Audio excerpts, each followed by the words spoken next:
Pernahkah Anda membayangkan sebilah golok pusaka yang mampu membelah batu kali, mendadak hancur berkeping-keping saat ditebaskan ke leher manusia, atau melihat dengan mata kepala sendiri? Seseorang berjalan santai di atas sungai yang sedang banjir bandang, lalu menggelar sajadah dan salat di atas gulungan ombak yang mengganas? Mustahil, tidak bagi Kanjeng Sunan Kalijaga. Ini adalah kisah pertarungan paling legendaris di tanah Jawa. Ketika ilmu kebal Ki Suro menggolo begal paling kejam, yang mengaku sebagai Tuhan sungai bertemu dengan ilmu pasrah sang wali Allah. Ki Suro punya mantra, Sunan Kalijaga punya doa.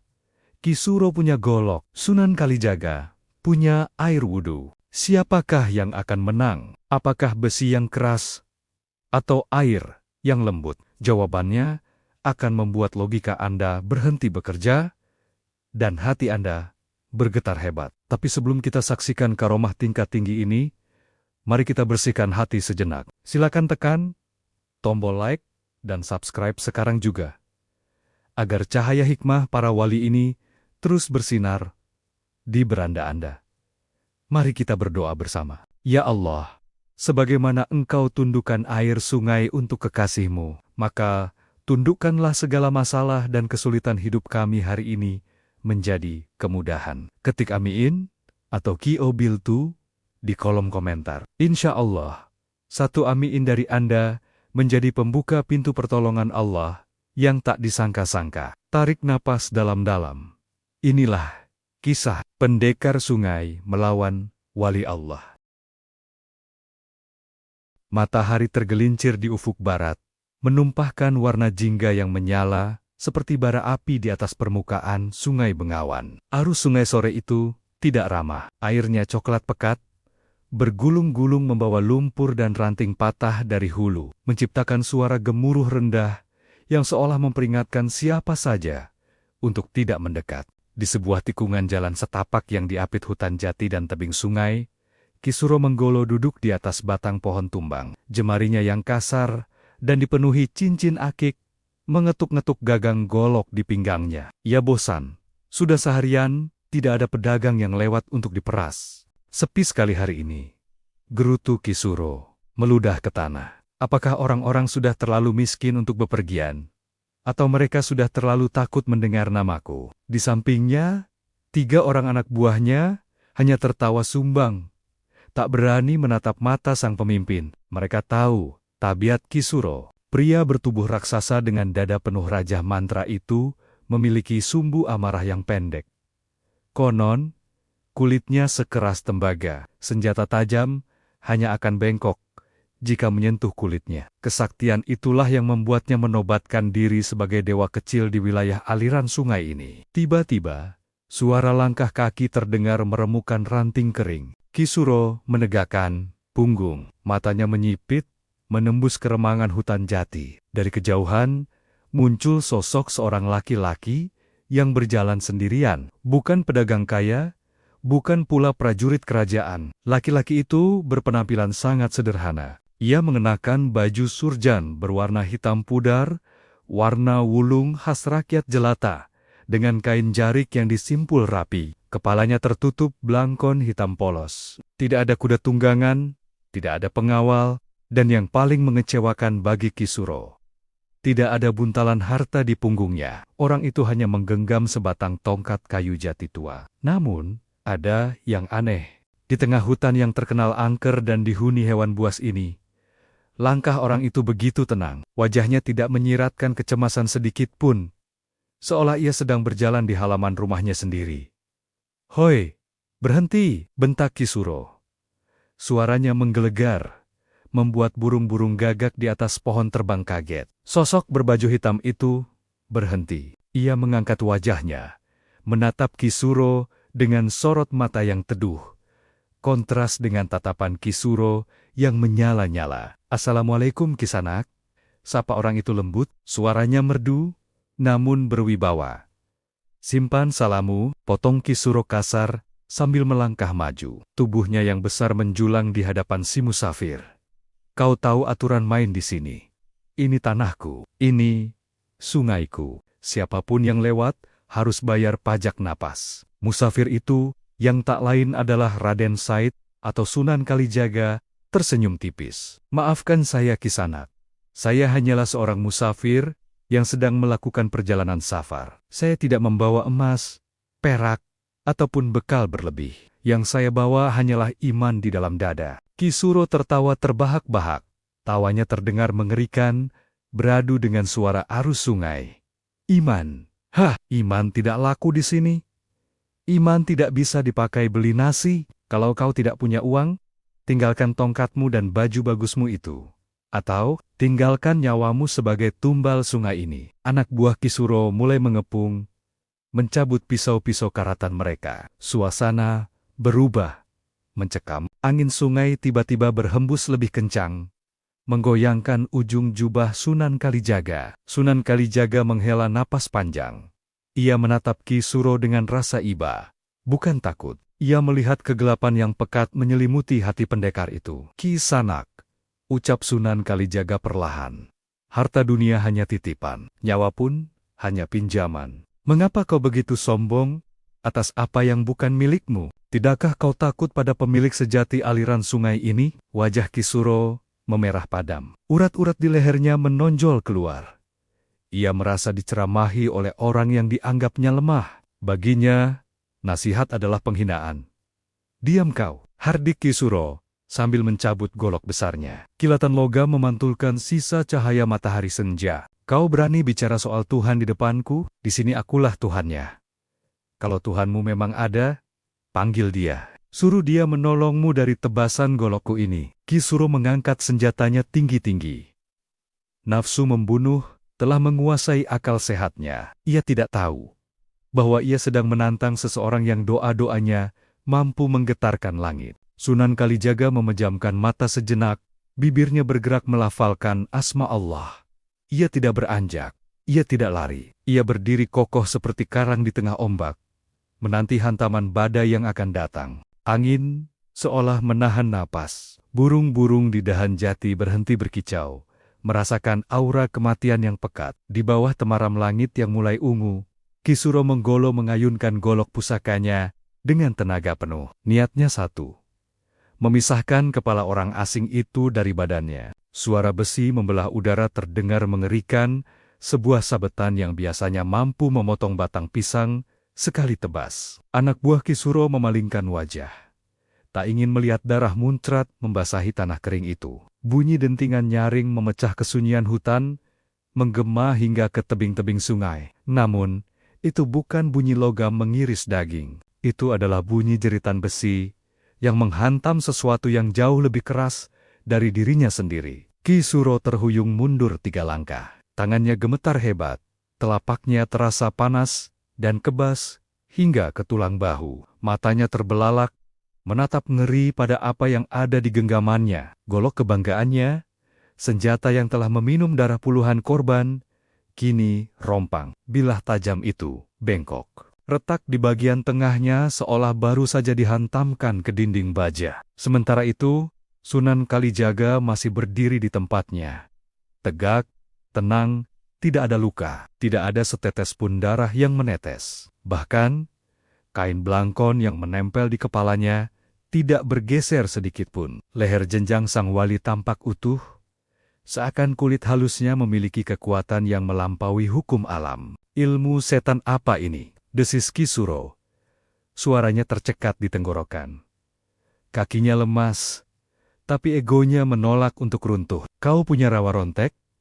Kau pakai rantai bumi? Jangan kira aku takut dengan ilmu hitammu, orang asing. Sunan Kalijaga mengusap lehernya perlahan, seolah hanya menepis debu jalanan. Ia menatap Ki Suro dengan sorot mata yang semakin dalam, penuh belas kasih yang membingungkan bagi seorang penjahat. Kisanak, suara Sunan Kalijaga mengalun lembut, kontras dengan napas Ki Suro yang memburu. Besi itu makhluk, kulitku juga makhluk. Keduanya tunduk pada Sang Pencipta. Jika Allah berkehendak besi itu menjadi lunak, laksana kapas, maka tak ada kekuatan di dunia ini yang mampu mengeraskannya kembali. Omong kosong, teriak Ki Suro, melempar golok rusaknya ke tanah. Jangan berlindung di balik kata-kata manis. Kau pasti penyihir sakti yang sedang menyamar. Kisuro mundur perlahan. Logika kekerasannya hancur berantakan. Ia sadar, serangan fisik tak akan mempan. Namun, sebagai penguasa wilayah, ia tak boleh kalah di hadapan anak buahnya. Ia harus mencari cara lain untuk mempermalukan orang ini. Cara yang mustahil dilakukan manusia, bahkan oleh penyihir sekalipun. Mata Kisuro yang liar menyapu sekeliling, hingga tatapannya jatuh pada Sungai Bengawan yang sedang mengamuk di belakang punggung Sunan Kalijaga. Air sungai itu sedang pasang. Warnanya keruh, berputar-putar ganas, membentuk pusaran yang mampu menelan kerbau hidup-hidup. Suara gemuruh air yang menabrak bebatuan terdengar seperti raungan naga yang lapar. Seringai licik perlahan muncul di wajah Kisuro. Baik, baik. Kisuro mengangguk-angguk. Napasnya mulai teratur. Kulitmu boleh sekeras baja, tapi mari kita lihat, apakah Tuhan yang kau agung-agungkan itu mampu melawan alam? Kisuro menunjuk ke tengah sungai dengan telunjuk gemetar. Kau bilang kau ingin salat? Kau bilang waktunya sudah hampir habis? Kisuro menantang dengan nada mengejek. Lakukan di sana, di atas permukaan air itu. Jika Tuhanmu benar-benar menguasai alam semesta, mintalah padanya untuk menahan tubuhmu agar tidak tenggelam. Para anak buah Kisuro saling pandang, lalu tertawa gugup. Itu permintaan gila. Mustahil. Siapapun yang masuk ke sungai itu sekarang pasti mati terseret arus, dan tubuhnya akan ditemukan membusuk di muara seminggu kemudian. Sunan Kalijaga menoleh ke arah sungai. Langit di ufuk barat sudah menyisakan garis merah tipis. Waktu maghrib benar-benar mendesak. Ia kembali menatap Kisuro. Tidak ada kemarahan di wajahnya, hanya ada kepasrahan total, sebuah ekspresi yang membuat Kisuro merasa kerdil. Jika itu yang kau butuhkan untuk percaya pada kebesaran Allah, ucap Sunan Kalijaga pelan, maka saksikanlah, bukan karena aku sakti, tapi karena air, api, tanah, dan angin. Semuanya adalah tentara Allah yang patuh. Tanpa keraguan sedikit pun, Sunan Kalijaga membalikan badan. Ia melangkah menuju bibir sungai yang licin dan berlumpur. Jubah hitamnya berkibar, diterpa angin lembab. Kisuro menahan napas. Jantungnya berdegup kencang, menanti momen di mana tubuh orang asing itu akan terpeleset, jatuh, dan digulung oleh keganasan arus Bengawan. Satu langkah. Kaki Sunan Kalijaga meninggalkan tanah kering. 2 langkah. Ujung kakinya menyentuh permukaan air yang bergolak, dan detik itu, waktu seakan berhenti berputar bagi Kisuro. Hukum alam runtuh di detik itu. Mata Kisuro menggolo, nyaris meloncat keluar dari kelopaknya. Mulutnya ternganga lebar, namun tak ada suara yang mampu lolos dari tenggorokannya yang mendadak kering kerontang. Di belakangnya, para anak buah yang biasanya garang, kini gemetar hebat, saling berpegangan seolah tanah tempat mereka berpijak baru saja diguncang gempa. Di hadapan mereka, di atas permukaan Sungai Bengawan yang sedang mengamuk layaknya naga lapar, Sunan Kalijaga berdiri. Ia tidak tenggelam. Kakinya tidak terperosok ke dalam kedalaman air yang mematikan. Justru sebaliknya, permukaan air yang bergolak itu tampak memadat di bawah telapak kaki sang wali. Setiap kali kaki itu melangkah, air menjadi keras, laksana lantai marmer istana. Hanya menyisakan riak-riak cahaya keperakan yang berpendar magis. Sunan Kalijaga berjalan tenang menuju ke tengah sungai. Arus deras yang mampu menghanyutkan kerbau kini terbelah di hadapannya, seolah menghormati sosok manusia yang hatinya telah penuh dengan cahaya ilahi. Jubah hitamnya berkibar pelan, tidak basah sedikit pun. Kontras dengan cipratan buih ombak yang menjilat-jilat di sekelilingnya, namun tak berani menyentuh. Sesampainya di tengah sungai, di pusat pusaran arus yang paling ganas, Sunan Kalijaga berhenti. Ia mengambil air sungai itu, membasuh wajah, tangan, dan kakinya dengan khidmat berwudu di tempat yang mustahil bagi manusia biasa untuk sekadar bernapas. Lalu, ia berdiri tegak menghadap kiblat, mengangkat kedua tangannya sejajar dengan telinga. Allahu Akbar. Suara takbir itu tidak keras, namun getarannya merambat, menembus gemuruh sungai, menembus hutan jati, dan menghantam dada Kisuro dengan kekuatan yang tak kasat mata. Seketika, suasana berubah hening. Bagi Kisuro, Suara alam seolah dimatikan paksa. Gemuruh air, desau angin, suara jangkrik semuanya lenyap. Yang terdengar di telinganya hanyalah detak jantungnya sendiri yang berpacu liar dan gema takbir yang terus berulang-ulang di dalam kepalanya. Di tengah sungai, Sunan Kalijaga bersedekap. Ia mulai membaca ayat-ayat suci. Tubuhnya terombang-ambing pelan mengikuti irama gelombang, namun kakinya tetap kokoh menancap di permukaan air. Seolah ada akar gaib yang menahannya. Saat sang wali melakukan ruku, air di bawahnya menjadi tenang. Saat beliau sujud, kening beliau menyentuh permukaan air. Namun, air itu tidak menelan wajahnya. Air itu justru membentuk cekungan lembut, menjadi sajadah paling murni yang pernah diciptakan alam semesta. "Gusti," desis salah satu anak buah Ki Suro, lalu jatuh pingsan karena tak kuat menahan guncangan batin melihat keajaiban itu. Ki Suro mundur, selangkah demi selangkah. Kakinya lemas, seperti kapas basah. Lututnya tak lagi sanggup menopang tubuh besarnya yang penuh dosa. Golok, jimat, mantra, dan kesaktian yang selama ini ia banggakan, tiba-tiba terasa seperti sampah tak berguna. Ia merasa telanjang. Ia merasa kerdil. Ia merasa seperti debu di hadapan raksasa. Apa yang ia saksikan bukan sihir. Ia tahu sihir. Sihir terasa panas, licik, dan gelap. Tapi ini dingin, menyejukkan, namun menakutkan karena keagungannya. Ini adalah kekuasaan mutlak yang tak bisa dibantah. "Ampun," bisik Ki Suro tanpa sadar. Air mata mulai menggenang di mata garangnya yang selama ini pantang menangis.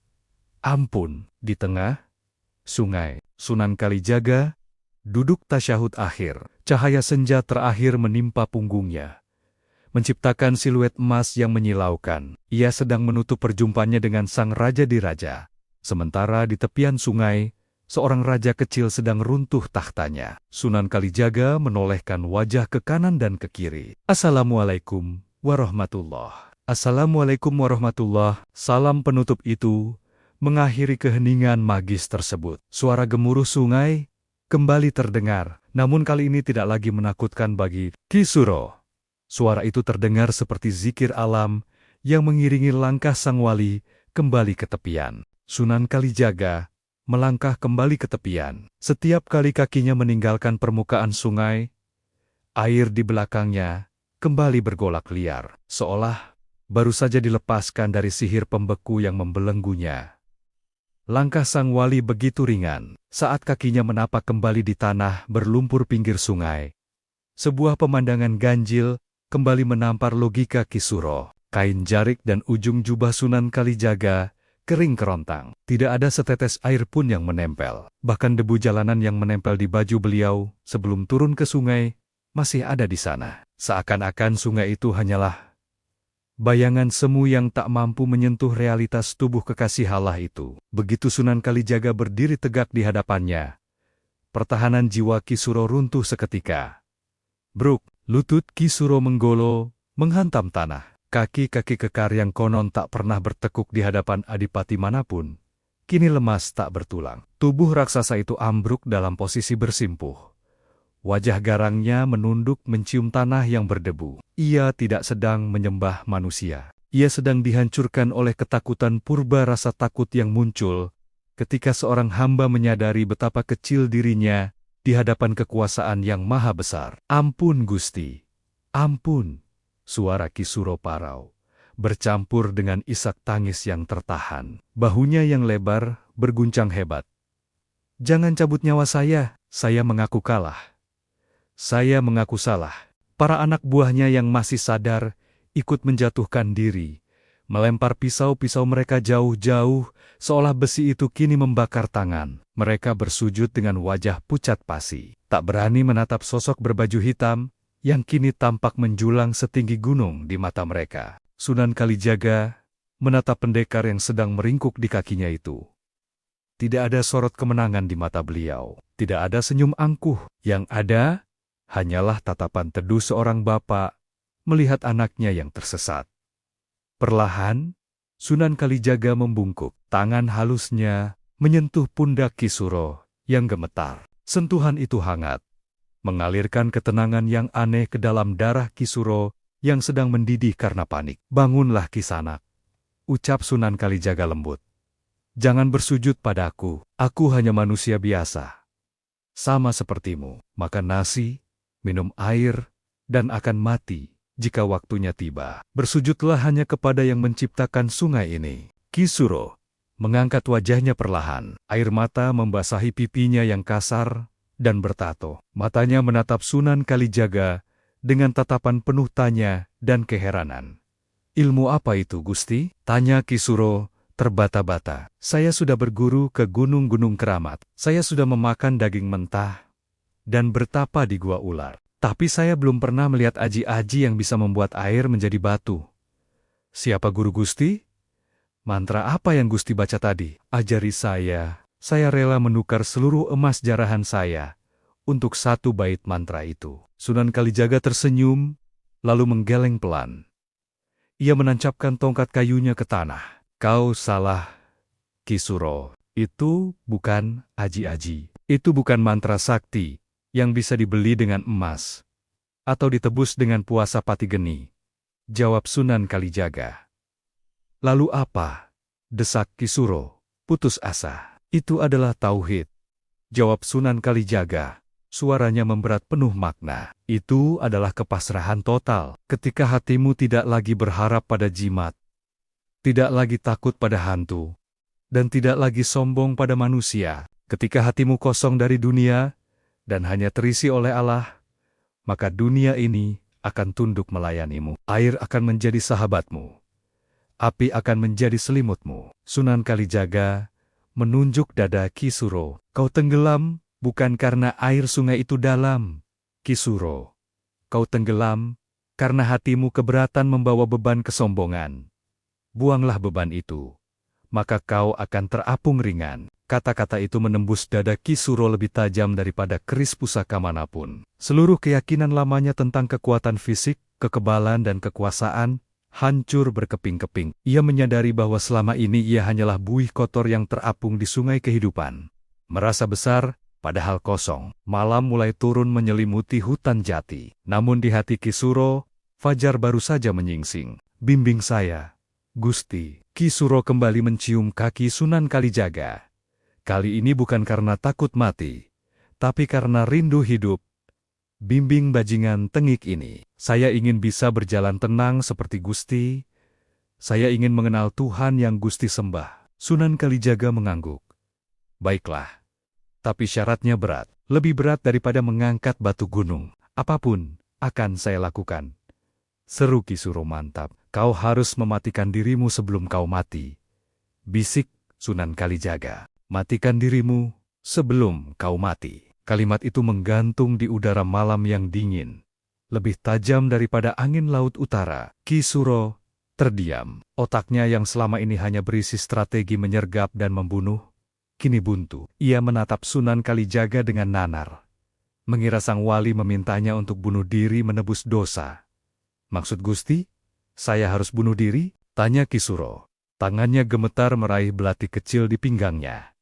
Jika itu perintah sang wali, ia siap melakukannya. Rasa malunya pada Tuhan sudah terlalu besar untuk ditanggung. Sunan Kalijaga tertawa halus, lalu menahan tangan Ki Suro dengan lembut. "Bukan tubuh kasarmu yang harus mati, Ki Suro.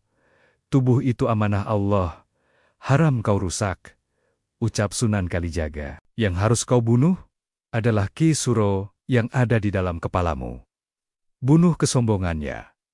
Bunuh rasa memiliki atas sungai ini. Bunuh keyakinanmu pada benda-benda mati yang kau anggap sakti itu." Sunan Kalijaga menunjuk kalung taring babi hutan dan sabuk kulit makan yang melilit di tubuh Ki Suro. Benda-benda keramat yang selama ini menjadi sumber kepercayaan dirinya. Selama kau masih menggantungkan nasib pada tulang belulang dan kulit binatang itu, kau tidak akan pernah menemukan Tuhan. Kau hanya berpindah dari satu berhala ke berhala lain. Ki Suro tersentak. Dadanya bergemuruh hebat. Ketakutan akan kehilangan kekuatan, bertarung melawan kerinduan akan ketenangan jiwa. Namun, bayangan Sunan Kalijaga yang berdiri tenang di atas air tadi kembali melintas. Kekuatan jimatnya tidak ada apa-apanya dibandingkan kekuatan pasrah yang dimiliki sang wali.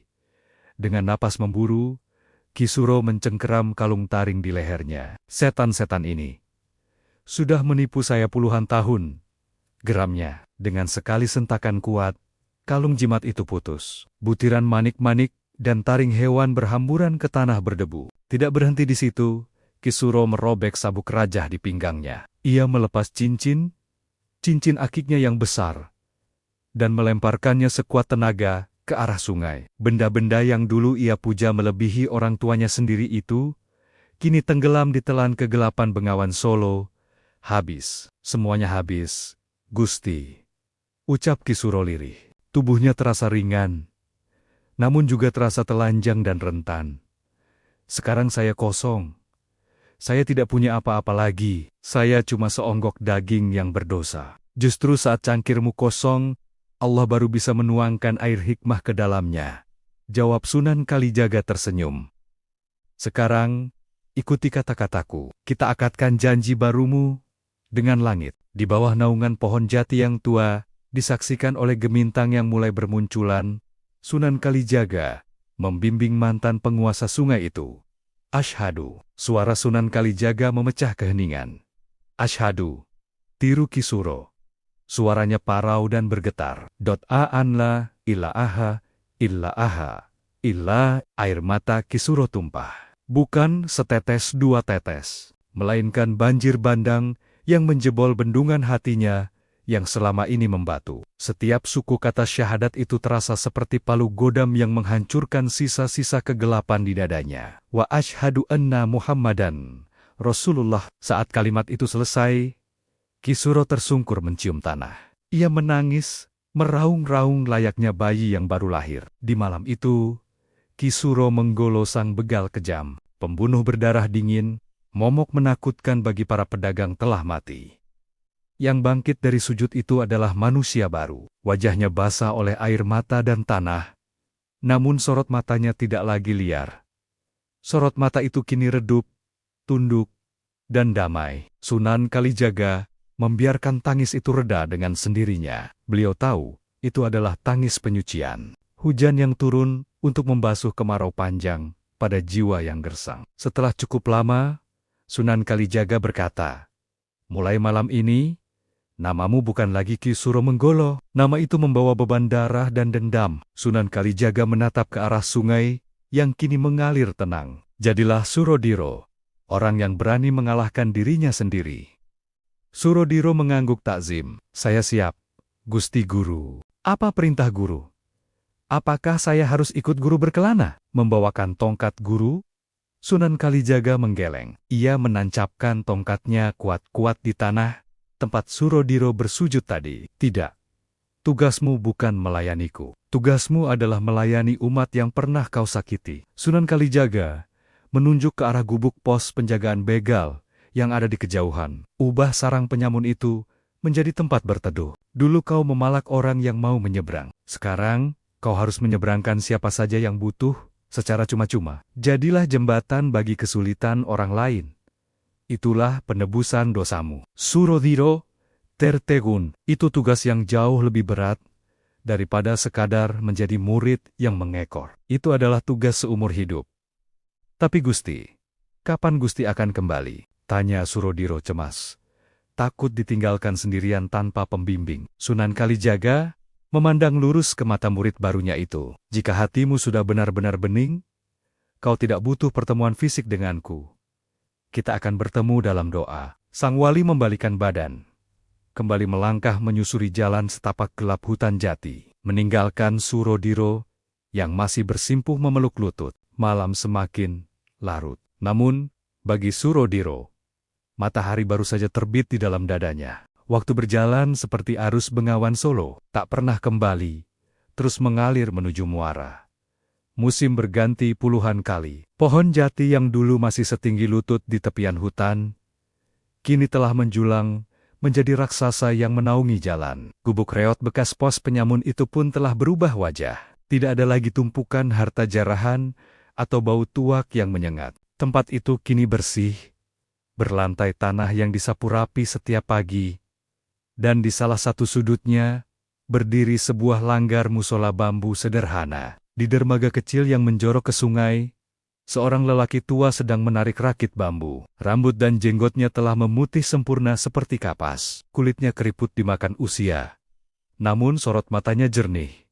Sebening mata air pegunungan. Dia adalah Surodiro, sosok yang puluhan tahun lalu dikenal sebagai iblis sungai bernama Ki Suro Menggolo. "Mbah, ini uangnya," ucap seorang pedagang muda yang baru saja ia seberangkan. Pedagang itu menyodorkan beberapa keping uang tembaga dengan tangan gemetar. Ia pernah mendengar legenda tentang keganasan penjaga sungai ini dari kakeknya. Meski sosok di depannya kini tampak serapuh dahan kering, Surodiro tersenyum, menolak tangan pedagang itu dengan halus. "Simpan uangmu, nak.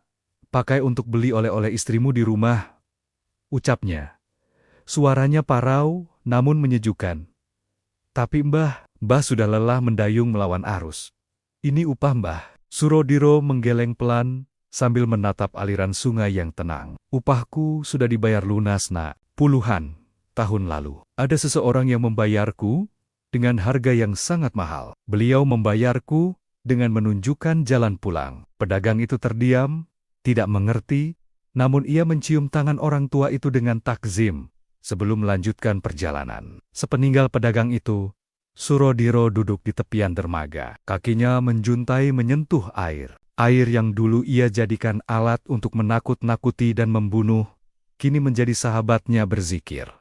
Ia teringat malam itu, malam di mana logika manusianya dihancurkan oleh selembar sajadah air. Ia teringat sosok berbaju lurik hitam yang berjalan di atas gelombang tanpa rasa takut. "Gusti Guru," bisiknya lirih pada angin yang berhembus. "Apakah tugasku sudah selesai?" Selama puluhan tahun, Surodiro telah menepati janjinya. Ia menjadi pelayan sungai. Ia menolong orang tenggelam, menyeberangkan orang sakit, dan memberi makan musafir yang kelaparan. Ia menebus setiap tetes darah yang pernah ia tumpahkan dengan tetesan keringat pengabdian. Tiba-tiba, sayup-sayup ia mendengar suara. Bukan suara manusia, melainkan suara alam yang berbisik di telinganya. Suara itu akrab. Air tidak pernah melawan batu. Suro. Ia melewatinya, melingkupinya, dan akhirnya menghanyutkannya. Kelembutan adalah kekuatan yang sesungguhnya. Surodiro tersenyum lebar. Air mata bahagia menetes membasahi pipi keriputnya. Ia merasakan kehadiran gurunya, Sunan Kalijaga, meski tidak dalam wujud fisik. Ia tahu, masa baktinya di dunia fana ini hampir usai. Surodiro mengambil air wudhu dari sungai yang setia menemaninya itu. Ia berdiri di atas papan dermaga yang berderit, menghadap kiblat. Matahari sore yang kemerahan menyinari wajahnya. Persis seperti senja puluhan tahun lalu, saat pertama kali ia dikalahkan. Allahu Akbar. Ia mengangkat takbir. Salat terakhirnya. Di dalam sujudnya yang panjang, Surodiro tidak lagi melihat gelapnya lumpur sungai.